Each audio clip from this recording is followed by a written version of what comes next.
Now, Steve, it's good to see you. So, Sam Mostyn, a Republican who gets the top job for the King, who's representative here in Australia, then on top of that gets a $200,000 pay rise. Does that all seem all good to you? Well, look, I don't think it matters whether Sam is a Republican or not.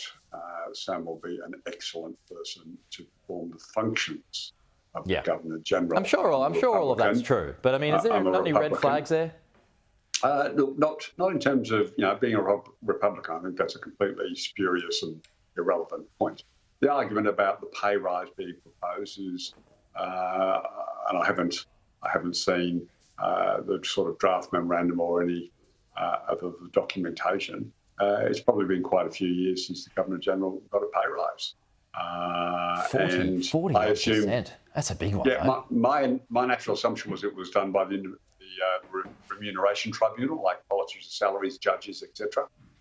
So I had never bothered looking into how the Governor-General's pay was set. I just assumed it was part of the tribunal process.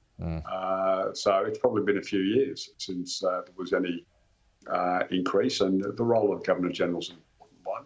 They represent the country overseas on many occasions, and increasingly they've played more of a pastoral role, and you can see that from the things that David Hurley did and his predecessors. So I think if you look at what the job was when that pay rise was set and what it's become today, I probably the case for an increase, but I'll wait for more details from the government. All right, yeah. Well, look, Matt Kean said this earlier, and he's certainly not alone on this, that it doesn't pass the pub test, and something else that doesn't pass the pub test is Matt Kean becoming the climate czar for the government after initially being all for nuclear, but now he's a climate czar with the federal government. He's against it. Well, look, I can understand why the opposition have got serious reservations. He was an individual that was despised by the right wing of the Liberal Party because of his positions on climate.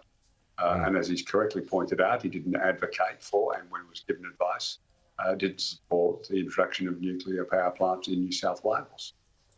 He is well known and despised by the right wing of the Liberal Party for his strong credential support and pushing of the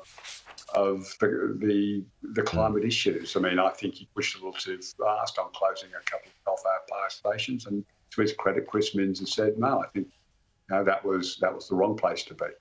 Yeah, well, he's been called Turnbull 2.0 this morning by some unnamed sources. Look, that's just reflects the deep divisions that the Liberal Party have had. I mean, as they keep lurching further and further away from climate issues, they're very close to becoming outright denialists again. I mean, their policy involves coal-fired power stations somehow magically being kept open so that in 2040 they can put about 4% of the total amount of power into the grid and claim that in 2040 prices will be down. I mean, this is a comical position. What it's really about is sabotaging the rollout of renewables.